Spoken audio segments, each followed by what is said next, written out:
Hello everyone, welcome back to physics world. And आप सब कैसे हो? I hope you all are doing good. So today I am back with another one shot on thermal properties of matter. Actually जो class 11th में जो हमारी physics है उसकी 7th यूनिट, उसमें 5 पार्ट्स हैं। ओके, इसके 3 पार्ट्स ऑलरेडी हम कवर कर चुके हैं। फर्स्ट पार्ट था that was mechanical properties of solids. Okay, second था हाइड्रोस्टैटिक्स। जो सी पार्ट था इसका दैट वाज हाइड्रोडायनेमिक्स।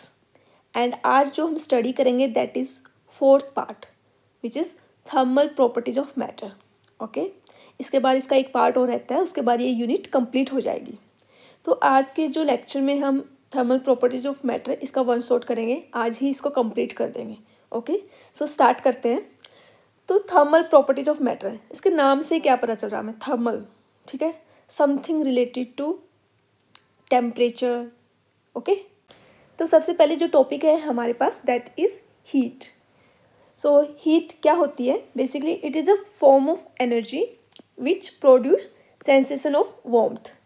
ओके, तो ये फॉर्म ऑफ एनर्जी है जो कि वार्मथ की सेंसेशन को प्रोड्यूस करती है, थोड़ा गर्म लगता है हमें। ओके, तो हीट बेसिकली किस वजह से होती है उसको हम स्टडी करेंगे। अब हमें पता है जो मोशन होता है किसी भी बॉडी का वो 3 टाइप्स का होता है। वो ट्रांसलेशनल हो सकता है, वाइब्रेशनल हो सकता है या रोटेशनल हो सकता है। ओके, कोई भी बॉडी हमारी अगर वो एक लाइन में मूव कर रही है, ठीक है, तो उसको बोलेंगे हम ट्रांसलेशनल मोशन। अगर वो अपनी पोजीशन चेंज नहीं कर रही, जस्ट वो मोशन में है, ठीक है, टू एंड फ्रो थोड़ा सा इधर उधर वाइब्रेट हो रही है, उसको बोलेंगे वाइब्रेशनल मोशन। वो अपनी पोजीशन चेंज नहीं कर रही है यहाँ पर, जस्ट वो वाइब्रेट हो रही है। थर्ड, अगर वो रोटेट कर रही है तो उसको बोलते हैं रोटेशनल मोशन। अब ये तीनों जो मोशन है ये क्या करते हैं? ये बॉडी को काइनेटिक एनर्जी देते हैं, क्योंकि इससे बॉडी मोशन में है तो मोशन की वजह से क्या होता है? काइनेटिक एनर्जी होगी। ठीक है, तो जितनी भी ये काइनेटिक एनर्जी है ये क्या देगी? इसकी वजह से बॉडी को हीट मिलेगी। ठीक है, so total thermal energy of body किसके इक्वल होगा? Sum of kinetic energy due to translational motion, due to vibrational motion और ड्यू टू रोटेशनल मोशन। इन तीनों एनर्जी का सम करके जो एनर्जी होगी that will be the total thermal energy of body. Right, या इसको क्या बोल सकते हैं हम? इसको बोल सकते हैं कि जो ये इंटरनल एनर्जी ऑफ बॉडी वो है जो है ट्रांजिट में, ठीक है, मोशन में है। वो इंटरनल एनर्जी का वो पार्ट है जो कि ट्रांजिट में है। राइट, या इसको हम कैसे डिफाइन कर सकते हैं? It is a form of energy which is transferred from one body at higher temperature to another body at lower temperature when placed in contact with each other. ठीक है, ये बेसिकली एक फॉर्म ऑफ एनर्जी है जो एक body से दूसरी body पर ट्रांसफ़र होती है। कब? जब इनको कॉन्टैक्ट में लेकर आते हैं। इसका एक एग्जांपल हम ले सकते हैं। मान लो हमारे पास एक कप में चाय है, ठीक है। अब चाय है जो वो हाई टेम्परेचर पर है, और अगर हम उसको टेबल पर रख देंगे ऐसे खुले एटमॉस्फेयर में, तो मान लो ये हमारे पास कप में चाय है, इसका टेम्परेचर T1 है, ठीक है, और ये जो हमारा एटमॉस्फेयर है इसका टेम्परेचर T2 है। अब ऑब्वियसली चाय गर्म है तो T1 will be larger as compare to T2, ठीक है। और हम नोटिस करते हैं कि थोड़े टाइम बाद चाय हमारी ठंडी हो जाती है। राइट, तो वो ठंडी क्यों होती है? बिकॉज चाय ने अपनी एनर्जी ट्रांसफ़र कर दी एटमॉस्फेयर को, तो वो हीट उसने ट्रांसफ़र की है। जो फॉर्म ऑफ एनर्जी ट्रांसफ़र की है उसको हीट बोलते हैं। तो चाय ने अपनी हीट एटमॉस्फेयर को दे दी, ठीक है। तो ये बेसिकली एक फॉर्म ऑफ एनर्जी है। Right, so next is unit. जो हीट है उसकी यूनिट क्या है? तो इसकी जो यूनिट है दैट इज़ जूल, ऐसा यूनिट है। और अगर कैलोरी देखें तो ये CGS यूनिट है, ठीक है। तो एनर्जी की जो यूनिट होती है बेसिकली एनर्जी की ही फॉर्म है, तो जो एनर्जी की यूनिट होगी वही हमारी हीट की यूनिट होगी। And this is the relation between the calorie and the joule. तो 1 calorie is equal to 4.186 joule. Okay, now next is temperature. So temperature है क्या? तो सबसे पहले तो हमें पता है कि हमारे पास जो 7 फंडामेंटल क्वांटिटीज़ होती है, टेम्परेचर उनमें से एक है, ठीक है। जैसे मास हो गया, लेंथ हो गई, ठीक है, and what else? Mass, length, time हो गया हमारे पास, इलेक्ट्रिक करंट हो गया, एंड एंगल हो गया हमारे पास, एंड लुमिनस इंटेंसिटी हो गया, ठीक है, and one is temperature. So these are 7 fundamental units जो हमारे पास नेचर में मिलती है. टेम्परेचर उनमें से एक है. नाउ अब इसको डिफाइन कैसे करेंगे, टेम्परेचर कैसे पता करेंगे, कोई बॉडी कितनी गर्म है कितनी ठंडी है, उसी से हमें टेम्परेचर पता चलता है. So basically it measures the degree of hotness और कोल्डनेस ऑफ द बॉडी, ठीक है.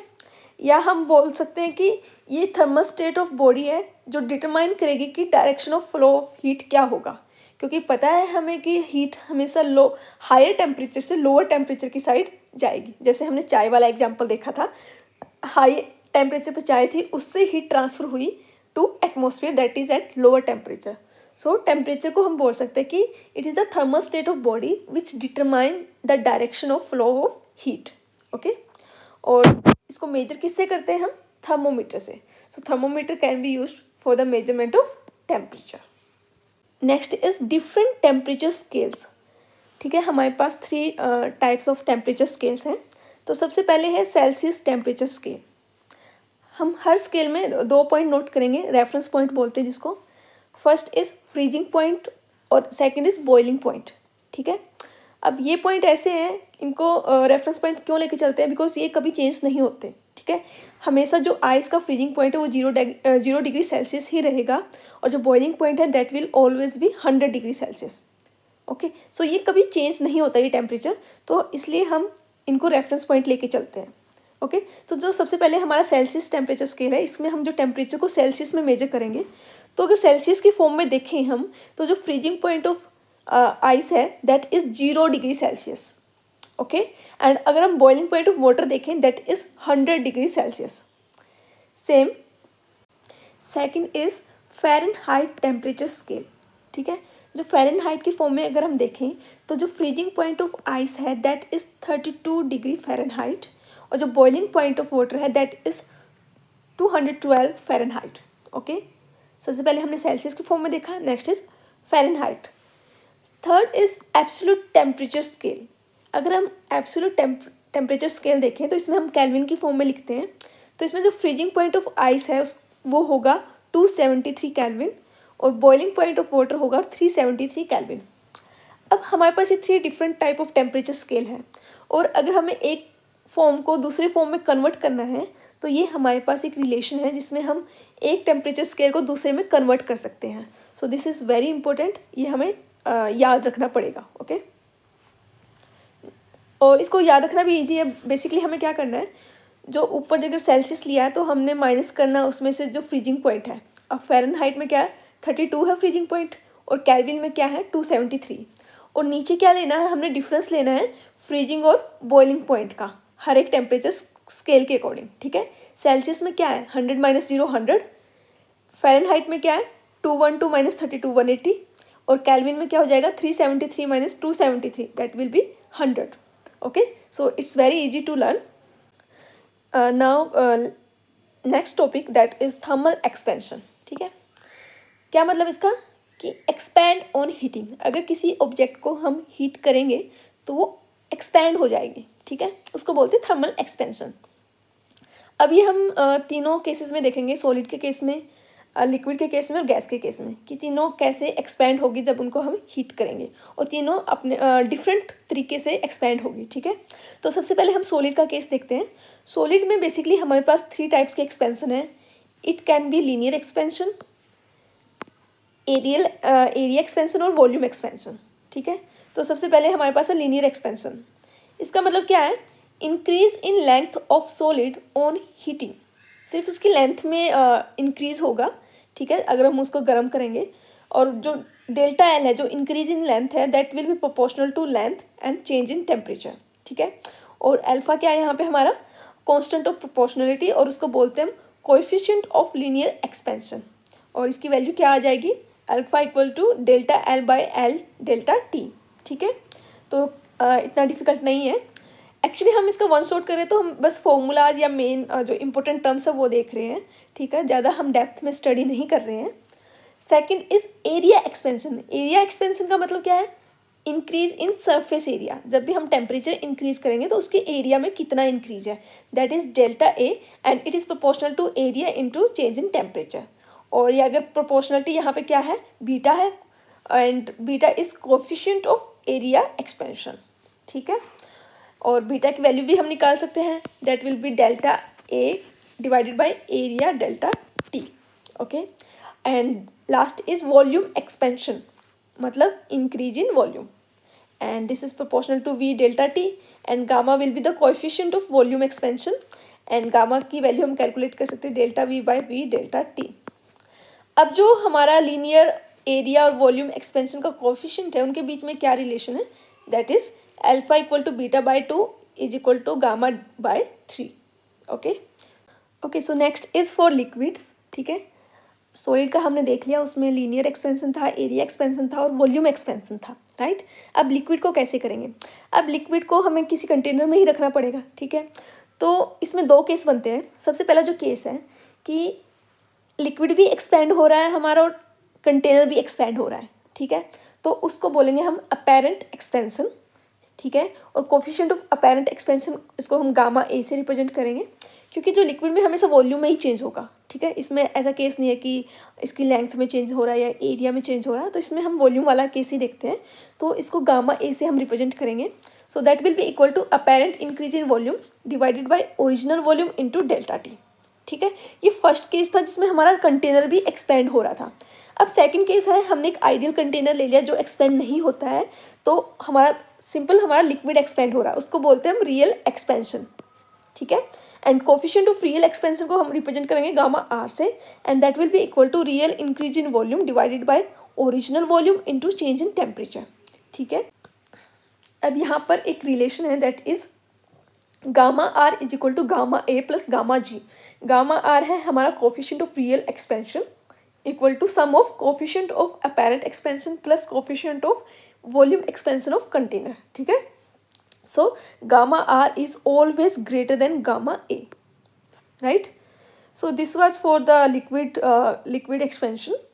Now अब इसमें एक हमारे पास काफ़ी इम्पोर्टेंट टॉपिक है, अनोमलस एक्सपेंशन ऑफ वाटर, कि जो वाटर का जो एक्सपेंशन है अगर हम देखें विद टेम्परेचर तो वो एक अनोमली शो करता है।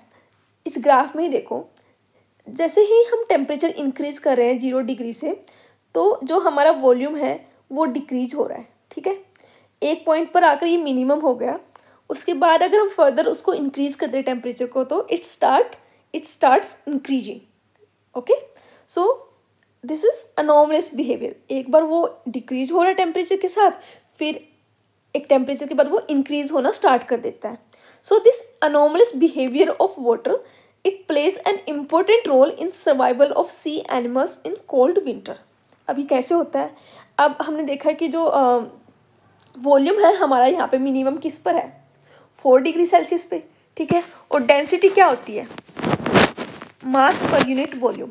इसका मतलब क्या है, जो हमारी डेंसिटी है वो 4 डिग्री सेल्सियस पे मैक्सिमम है, क्योंकि वॉल्यूम जितना कम होगा डेंसिटी उतनी ज़्यादा होगी। तो हमारी जो वॉल्यूम है वो सबसे कम किस पर है, 4 डिग्री सेल्सियस पर। तो जो वाटर की डेंसिटी है that is maximum at 4 degree Celsius, okay. अब तो जो विंटर्स में हम देखते हैं कि हमारे पास मान लो ये हमारी लेक है, ठीक है, ये पानी है डिफरेंट, ये जो है that is bottom of the lake and this is surface of the lake, ठीक है। अब विंटर्स में क्या होता है कि टेम्परेचर हमारा डिक्रीज होता है, तो उसकी वजह से क्या होगा, जो वॉल्यूम है हमारा वो भी डिक्रीज हो जाएगा और मतलब डेंसिटी इंक्रीज होगी। तो डेंसिटी इंक्रीज होगी तो जब ये 4 डिग्री सेल्सियस पे पहुंचेगा तो डेंसिटी मैक्सिमम है, तो जो सरफेस पे हमारी लेयर है वाटर की that will be more dense as compare to liquid at the bottom. तो डेंस ज़्यादा है तो ये नीचे आ जाएगा और जो बॉटम वाला जो लेयर है पानी का वो ऊपर आ जाएगा, ठीक है। ऐसे ही साइकिल चलता रहेगा, ये ऊपर जाएगा, ये फिर मैक्सिमम डेंस हो जाएगा, नीचे आ जाएगा, और जो लो डेंस लेयर है लिक्विड की वो ऊपर आ जाएगी, ठीक है। तो नीचे क्या है, हमारे पास डेंस वाटर है, ऊपर क्या है, लो डेंस वाटर है as compare to the bottom. अगर टेम्परेचर फर्दर 4 डिग्री सेल्सियस से नीचे आ जाए, जो नीचे वाला लिक्विड है that is at 4 degree Celsius, ठीक है। अब अगर इससे डाउन टेम्परेचर आ जाएगा तो डेंसिटी क्या होगी, डिक्रीज हो जाएगी, क्योंकि अब वॉल्यूम क्या हो रहा है, इंक्रीज हो रहा है। तो अब जो ऊपर जो लेयर है वो कम डेंस है और जो नीचे जो लेयर है वो ज़्यादा डेंस है, तो वो जो ऊपर की लेयर है वो ऊपर ही रहेगी, वो नीचे नहीं आएगी। ठीक है, तो जिस वजह से अगर और टेम्परेचर डिक्रीज होगा 0 डिग्री सेल्सियस पे, तो ऊपर वाली जो लेयर है वो फ्रीज हो जाएगी, उसकी आइस बन जाएगी, और जो नीचे वाटर है वो 4 डिग्री सेल्सियस पर ही रहेगा। तो जिसकी वजह से जो इसमें सी एनिमल्स वगैरह है वो 4 डिग्री सेल्सियस में सेफली वो यहाँ पर रह सकते हैं। आइस की जो लेयर वो ऊपर ऊपर वाले सरफेस पर है। ठीक है, so that's why this anomalous behaviour of water ये एक इंपॉर्टेंट रोल प्ले करता है for the survivals of sea animals. Okay, so next is that density of solids and liquids decrease with increase in temperature, because temperature increase होने से जो volume है solid और liquid का वो इंक्रीज हो जाता है, जिसकी वजह से जो डेंसिटी है वो डिक्रीज हो जाएगी, right. And coefficient of volume expansion for solids and liquid is independent of temperature, और जो सॉलिड और लिक्विड का जो वॉल्यूम एक्सपेंशन कोफिशिएंट है वो टेम्परेचर पर डिपेंड नहीं करता है। तो ये दो काफ़ी इंपॉर्टेंट पॉइंट्स थे। अभी तक हमने सॉलिड्स का देख लिया, लिक्विड्स का देख लिया, now last is for gaseous. Gases expends more than solids and liquids. Solid और लिक्विड के कंपैरिजन में जो गैस होती है वो ज़्यादा एक्सपेंड करती है, और गैस के केस में भी क्या होगा, वॉल्यूम की तरह, ओनली वॉल्यूम एक्सपेंशन, राइट। और इसका कोफिशिएंट को रिप्रेजेंट करते हैं हम गामा से। Gamma will be equal to 1/T, और हम दूसरी फॉर्म में इसको लिख सकते हैं delta we by we delta T. तो जो सॉलिड और लिक्विड के केस में हमने देखा था कि उनका जो कोफिशिएंट ऑफ वॉल्यूम एक्सपेंशन है वो इंडिपेंडेंट है टेम्परेचर से, टेम्परेचर के साथ वेरी नहीं करता है। बट गैस के केस में क्या है, it is inversely proportional to temperature, कि अगर टेम्परेचर इंक्रीज हुआ तो गामा डिक्रीज होगा। Okay, so next topic is heat capacity. So heat capacity को हम कैसे डिफाइन करेंगे। मान लो हमारे पास कोई भी ऑब्जेक्ट है, ठीक है, ऑफ मास m।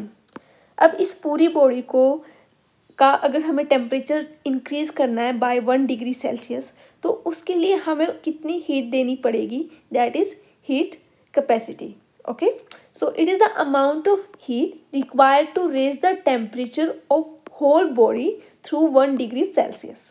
ठीक है, पूरी बॉडी का टेम्परेचर इंक्रीज करने के लिए कितनी अमाउंट ऑफ हीट हमें देनी पड़ेगी, उसको बोलते हैं हीट कैपेसिटी। ओके, और इसका फॉर्मूला क्या हो जाएगा, delta Q equal to C delta T. यहाँ पे हमने कैपिटल सी यूज़ किया है, so capital C will be equal to delta Q by delta T. Delta Q is the amount of heat, delta is change in temperature. Okay, so unit क्या हो जाएगी हमारे पास, joule पर kelvin, और अगर इसको सीजीएस सिस्टम में लिखेंगे तो कैलोरी पर सेल्सियस, और इसको हम कैपिटल सी से रिप्रेजेंट करते हैं। ओके, और जो ये कैपिटल सी होती है heat capacity, it depends upon nature of body as well as mass. Mass पे भी डिपेंड करेगी और नेचर ऑफ बॉडी पे भी। ठीक है, now next is specific heat capacity. तो स्पेसिफिक वर्ड यहाँ पर अलग आ गया, इसका मतलब क्या है, फर्स्ट केस में हमने पूरी बॉडी का टेम्परेचर इंक्रीज किया था, ठीक है, इसमें हमें क्या लेना है, unit mass. Okay, so amount of heat required to raise the temperature of unit mass of body through 1 degree Celsius. इसमें हमने होल बॉडी का टेम्परेचर इंक्रीज किया था, इसमें जस्ट यूनिट मास हमने लेकर चलना है। ओके, सो इसका फॉर्मूला क्या हो जाएगा, delta Q equal to M C delta T. Specific heat capacity को हम स्मॉल सी से रिप्रेजेंट करेंगे, एंड सी किसके इक्वल होगा, कैपिटल सी बाई एम। ठीक है, so specific heat capacity is equal to heat capacity divided by mass. अब unit भी सिंपल है, उसमें कैलोरी पर सेल्सियस था, अब इसमें मास की भी आ जाएगी, नीचे हम मास से डिवाइड कर रहे हैं, तो दिस विल बी कैलोरी पर ग्राम पर डिग्री सेल्सियस एंड जूल पर किलोग्राम पर केल्विन। ओके, एंड इस केस में जो स्पेसिफिक हीट कैपेसिटी है that will be independent of mass and but it will depend on the nature of the substance. Okay, so heat capacity दोनों पे depend करती थी, मास पर भी डिपेंड करती थी और नेचर ऑफ सब्सटेंस के भी। ठीक है, बट जो स्पेसिफिक हीट कैपेसिटी है, मास से तो हम डिवाइड कर ही रहे हैं, तो it will become independent of mass and it will just depend upon the nature of the substance. Clear है, now let's move to next topic that is molar specific heat capacity. अब इसमें molar word और extra आ गया, starting में हमने heat capacity देखा, उसके बाद आया स्पेसिफिक हीट कैपेसिटी, अब आ गया मोलर स्पेसिफिक हीट कैपेसिटी। अब इसमें क्या डिफरेंस है, इसमें क्या है, amount of heat required to raise the temperature of 1 mole of substance.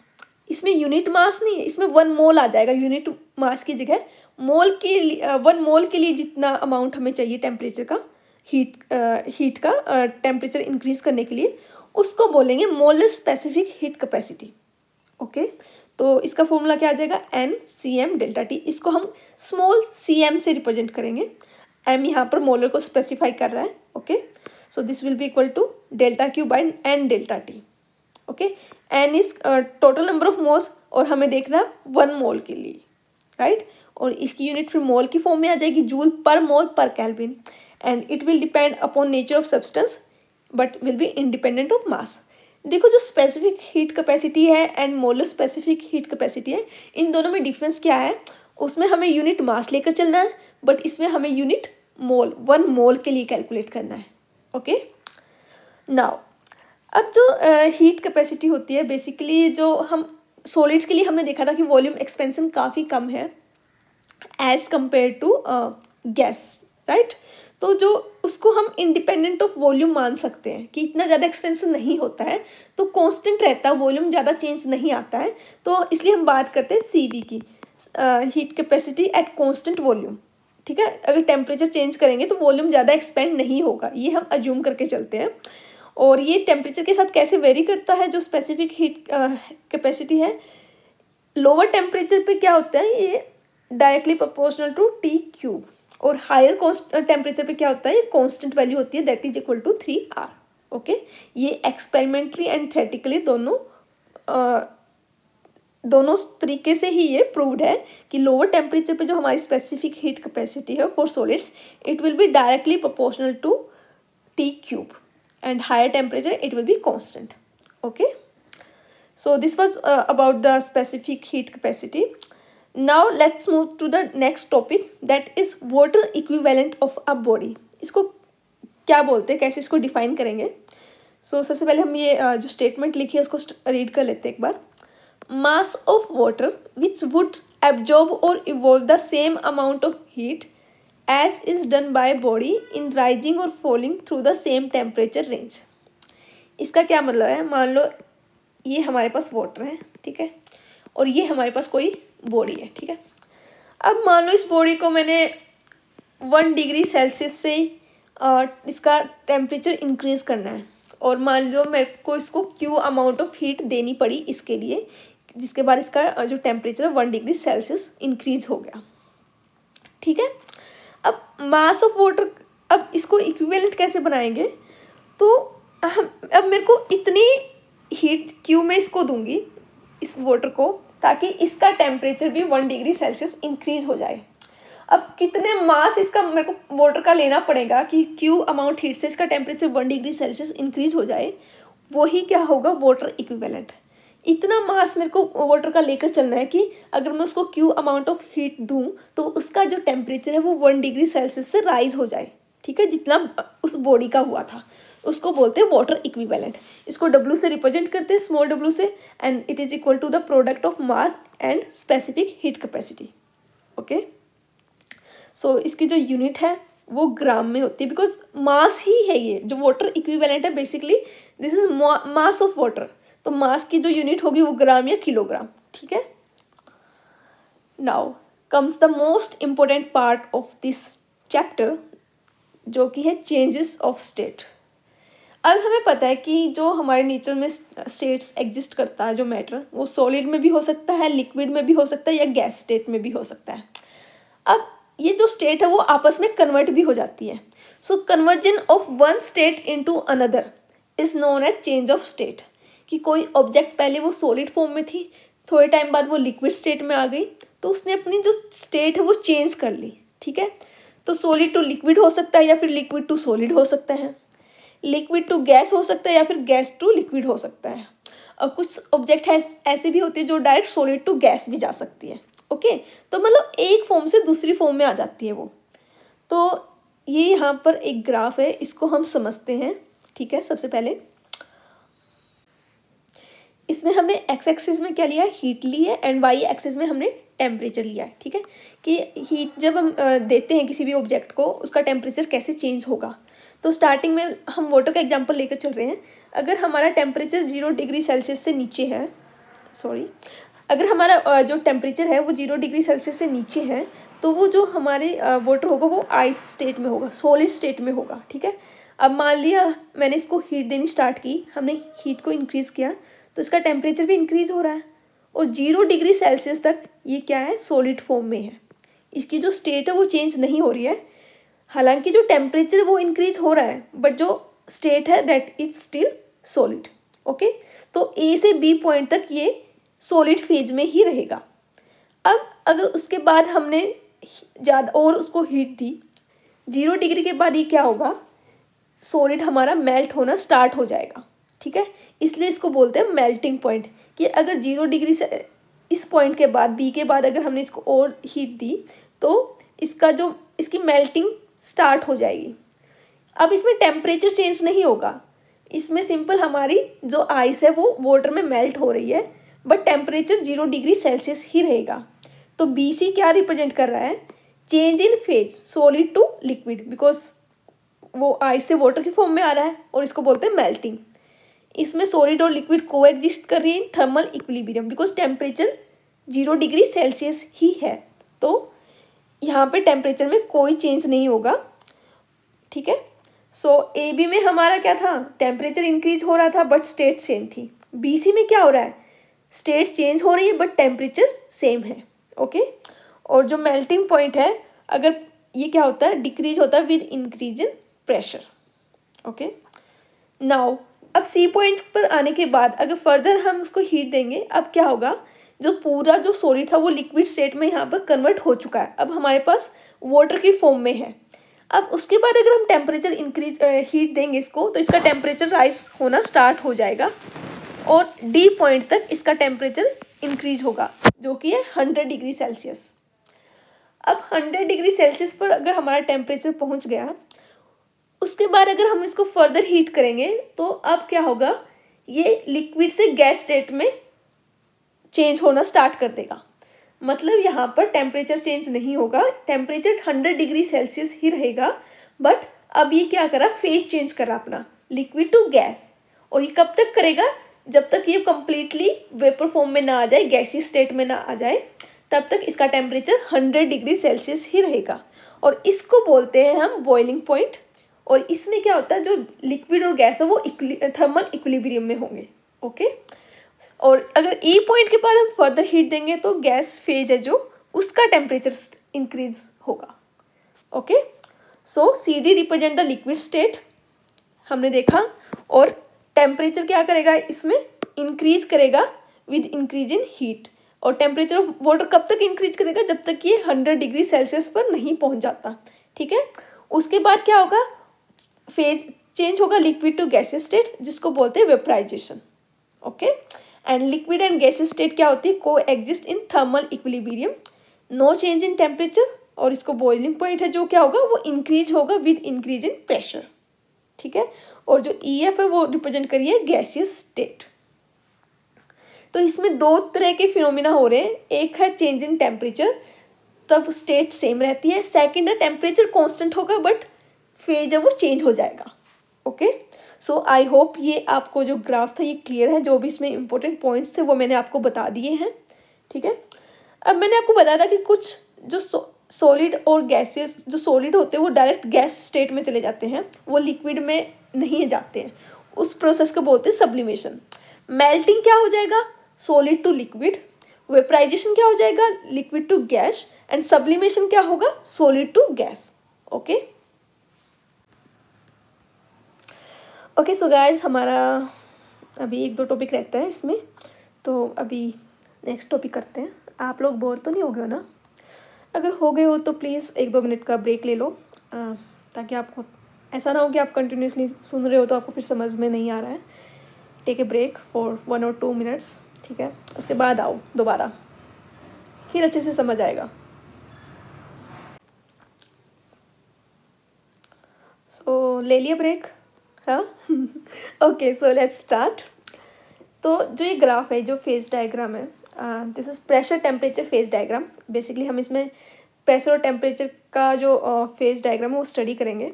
सो हमने एक्स एक्सिस में हमने ले लिया टेम्परेचर, वाई एक्सिस में ले लिया हमने प्रेशर। क्लियर है? इसमें हम दो टाइप के मटेरियल को स्टडी करेंगे। सबसे पहले तो कौन से हैं, विच कॉन्ट्रैक्ट्स ऑन मेल्टिंग। ठीक है, अगर उसको मेल्ट करेंगे तो वो कॉन्ट्रैक्ट हो जाएंगे, उसका क्या होगा, वॉल्यूम डिक्रीज हो जाएगा। ठीक है, और दूसरे कौन से हैं, जो substance which expends on melting, और जिसको मेल्ट करेंगे तो उसका वॉल्यूम इंक्रीज हो जाएगा। ठीक है, तो सबसे पहले क्या है, इसको हम स्टेप बाय स्टेप स्टडी करेंगे। सबसे पहले आप ये देखो, जो ए बी लाइन है, एक मिनट मुझे पेन का कलर चेंज करने दो सो दैट आपको थोड़ा इजी रहे। Okay, so that you can differentiate between जो ऑलरेडी इसमें लाइन्स है और जो मैं ड्रॉ करूँगी अभी। ठीक है, सो जो ए बी लाइन है, स्टार्टिंग में पहले ए बी लाइन देखो आप, ये वाली है और ये वाली है, इसको बोलते हैं हम vaporisation line.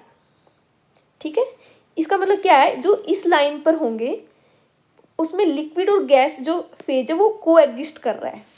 A B line पर लिक्विड और गैस दोनों को एग्जिस्ट करेगी, दोनों थर्मल इक्विलिब्रियम में होगी। ठीक है, और इसमें ये लाइन क्या रिप्रेजेंट कर रही है, अगर इससे इधर जा रहे हैं इधर जा रहे हैं, मतलब जो बॉइलिंग पॉइंट है वो कैसे चेंज हो रहा है प्रेशर के साथ। ठीक है, यहाँ पे बॉइलिंग पॉइंट ये है, अगर प्रेशर चेंज किया तो इधर आ गया, ये पॉइंट इधर आ गया। So this shows the variation of boiling point with pressure. और अगर इस लाइन से ऊपर हम देखें तो कौन सी स्टेट है, लिक्विड स्टेट है, और अगर इस लाइन से नीचे हम देखें तो गैस स्टेट है। ठीक है, ऐसे ही इसमें इसमें हम वेपराइजेशन लाइन को बोलते हैं स्टीम लाइन, और इसमें अगर इससे ऊपर देखेंगे तो लिक्विड स्टेट में वाटर एग्जिस्ट करेगा, और इसके लाइन के नीचे हम देखेंगे तो ये गैस स्टेट में स्टीम की फॉर्म में होगा। Okay, so next is C D. C D line को देखते हैं हम, सी डी कहाँ पर है, ये वाला, और इसमें है ये वाला। ठीक है, अब सी डी को बोलते हैं फ्यूजन लाइन, और अगर हम इसको वाटर के केस में देखेंगे तो इसको बोलते हैं हम आइस लाइन। इसमें क्या होता है, सॉलिड और लिक्विड फेज वो को एग्जिस्ट करता है। जो वेपराइजेशन लाइन थी उसमें क्या था, लिक्विड और गैस, और जो सी डी है इसमें होगा सॉलिड एंड लिक्विड, और इसको बोलते हैं फ्यूजन लाइन। इसमें क्या दिखाएगा, ये variation of melting point with pressure. उसमें क्या था, variation of boiling point, but fusion line में क्या कि मेल्टिंग पॉइंट का वेरिएशन कैसे हो रहा है प्रेशर के साथ। अब जो ये फ्यूजन लाइन है, इससे ऊपर देखें तो हमारे पास कौन सा फेज होगा, लिक्विड फेज, और इस फ्यूजन लाइन से अगर नीचे देखें तो हमारे पास होगा सॉलिड फेज। ऐसे ही आइस लाइन के ऊपर हमारा कौन सा फेज है, लिक्विड वाटर, और इससे नीचे है जो solid phase that is ice. Clear है, सिंपल है, ज़्यादा मतलब डिफिकल्ट नहीं है चीज़ें ये समझने के लिए। सो अब नेक्स्ट जो थर्ड है that is E F. E F यहाँ पर क्या है, ये वाली लाइन, ये वाली लाइन, इसको बोलते हैं सब्लिमेशन लाइन, और इसमें जो सॉलिड और गैस स्टेट है वो को एग्जिस्ट करेंगे। ठीक है, और अगर इसको वाटर के केस में देखें तो बोलते हैं इसको होरफ्रॉस्ट लाइन। ठीक है, इसमें सॉलिड और गैसेस स्टेट क्या करेंगे, को एग्जिस्ट करेंगे। ओके, सो अगर हम जो सब्लिमेशन लाइन है उसके ऊपर देखें तो उसके ऊपर क्या है, सॉलिड फेज एग्जिस्ट करेगा, और सब्लिमेशन लाइन के नीचे कौन सा होगा, gas state. Okay, so this was all about this pressure temperature phase diagram. और अब इसमें देखो पॉइंट पी है, जो ये क्या रिप्रेजेंट कर रहा है यहाँ पर, अगर हम इसको एक्स्ट्रापोलेट करें ई एफ लाइन को, सी डी लाइन को या ए बी लाइन को, तो ये पी पॉइंट पे मिल जाएंगे। इस पी पॉइंट को बोलते हैं ट्रिपल पॉइंट। ओके, और इस पे क्या होता है, जो सॉलिड लिक्विड और वेपर स्टेट है वो को एग्जिस्ट करेगी। ठीक है, जो तीनों फेज होंगे वो को एग्जिस्ट करेंगे, और इसको बोलेंगे ट्रिपल पॉइंट। क्लियर है, next is latent heat. Latent heat किसको बोलेंगे, so it is the amount of heat energy required to change the phase of substance without any change in temperature. ठीक है, फेज चेंज करने के लिए जितनी हमें हीट की रिक्वायरमेंट होगी, मान लिया हमें सॉलिड को लिक्विड में कन्वर्ट करना है बट सेम टेम्परेचर पर, उसके लिए जितनी हीट रिक्वायर होगी उसको बोलते हैं लेटेंट हीट। अब इसको हमने देखा था ना, यहाँ पर ये जो हमने स्टडी किया था ये वाला, तो यहाँ पे क्या था, बी से सी पे हम जाते थे जब, तो जो आइस है वो मेल्ट हो रही थी, लिक्विड स्टेट में, ठीक है। बट टेम्परेचर क्या है यहाँ पर, कांस्टेंट है, 0 डिग्री सेल्सियस है। तो बी टू सी पॉइंट जाने में हमें जितनी अमाउंट ऑफ हीट लगी है उसको बोलते हैं लेटेंट हीट। सिमिलरली जब हम liquid to gas state change होती है 100 डिग्री सेल्सियस पर, सेम टेम्परेचर पर, तो हमें कितनी हीट लगी थी, डी टू ई पॉइंट पर जितनी हीट। ओके, सो ये जो हीट है required to change the phase of the system at constant temperature, it is known as latent heat. Okay, so this was the latent heat. I hope ये clear है। इसकी unit क्या होगी, joule पर kilogram और calorie पर ग्राम। Okay, ये ऐसा यूनिट में है, ये CGS यूनिट में है। So next is calorimetry. Calorimetry क्या होता है, it is basically a method to determine the specific heat और latent heat of a substance. कि कैलोरीमेट्री से हम क्या डिटरमाइन करते हैं कि किसी भी सब्सटेंस की लेटेंट हीट कितनी है, कि उसके लिए हमें कितनी उसको हीट देनी पड़ेगी उसके फेज को चेंज करने के लिए, उसको हम मेजर करते हैं कैलोरीमेट्री से। जो कैलोरीमीटर क्या होता है, it is basically a cylindrical vessel which is made of copper. Okay, so now comes the last topic of this chapter, that is specific heat of gas. ठीक है, तो सॉलिड के केस में हमने जैसे स्टडी किया था ऐसे हम गैस के लिए स्टडी करेंगे। So it is basically the amount of heat required to raise the temperature of 1 gram of a gas through 1 degree Celsius. अब इसमें बस गैस आ जाएगा यहाँ पे सब्सटेंस की जगह, ठीक है, सॉलिड की जगह। उसके 1 ग्राम का टेम्परेचर 1 डिग्री सेल्सियस से इंक्रीज़ करना है, तो उसके लिए हमें कितनी हीट की रिक्वायरमेंट होगी, और इसका फॉर्मूला हो जाएगा small c is equal to delta Q by m delta T. C small c क्यों ले रहे हैं, because we are talking about specific, तो इसलिए हम मास से डिवाइड करते हैं। और जो गैस के केस में होती है, ये 0 भी हो सकती है, इनफाइनाइट भी हो सकती है, पॉजिटिव भी हो सकती है और नेगेटिव भी हो सकती है। ठीक है, ये कोई भी वैल्यू ये अटेन कर सकती है। अब ये 2 टाइप्स की होती हैं। First is specific heat at constant volume and second is specific heat at constant pressure. इसको हम CV से रिप्रेजेंट करते हैं, इसको CP से रिप्रेजेंट करते हैं। और जो इन दोनों की रेशो होती है उसको बोलते हैं gamma. Gamma is CP by CV। जो CP माइनस CV होता है that is equal to R। R is gas constant and CP is always greater than CV। इसको हम कैसे समझ सकते हैं, बिकॉज जो फर्स्ट लॉ ऑफ थर्मोडायनेमिक्स होता है उसके अकॉर्डिंग क्या होता है, delta Q equal to DU plus work done, right. और वर्क डन होता है pressure into change in volume. Okay, so ये हमारे पास आ गया फर्स्ट लॉ ऑफ थर्मोडायनेमिक्स। अब अगर हम सबसे पहले बात करें कांस्टेंट वॉल्यूम पे, तो कांस्टेंट वॉल्यूम में हमें क्या होगा, dV 0 हो जाएगा, तो delta Q equal to DU। Okay, अब इंटरनल एनर्जी को इंक्रीज करने के लिए हमें जो हीट की रिक्वायरमेंट होगी that will be delta Q। ठीक है, और कांस्टेंट वॉल्यूम में तो उसको बोलेंगे हम CV। बट अगर कांस्टेंट प्रेशर पे हम बात करते हैं तो यहाँ पे वॉल्यूम 0 नहीं होगा। ठीक है, अब हमें वर्क डन भी करना पड़ रहा है because this term is not 0 now, तो ये हमें एक्स्ट्रा उसको देनी पड़ेगी। ठीक है, अब उसके अगेंस्ट हमें वर्क भी करना पड़ रहा है और इंटरनल एनर्जी भी उसकी इंक्रीज करनी है, सो दैट्स वाई जो CP will be always greater than CV। Okay, so इसी के साथ ये हमारा जो चैप्टर वो कंप्लीट हो जाता है। एंड आज हमने जो 7th यूनिट का D पार्ट है वो कंप्लीट कर लिया। That was all about the thermal properties of matter. Okay, I hope ये आपको समझ में आ गया होगा जो भी मैंने इंपॉर्टेंट पॉइंट्स इसमें आपको बताए हैं। एंड जो फेज डायग्राम हमने स्टडी किया है वो काफ़ी इंपॉर्टेंट है। एंड आई गेस इतना डिफ़िकल्ट तो नहीं है ये चैप्टर, अगर हम इसको थोड़ा ध्यान से स्टडी करेंगे तो समझ आ जाएगा। ओके, सो इसमें इस जो 7th यूनिट है हमारे पास, इसका सिर्फ एक पार्ट रह गया है that is about the types of radiation. वो हम नेक्स्ट वीडियो में कवर करेंगे। एंड आफ्टर दैट दिस जो 7th यूनिट है वो हमारी कंप्लीट हो जाएगी। Okay, so guys, so at last thank you so much and see you in the next lecture. Bye bye.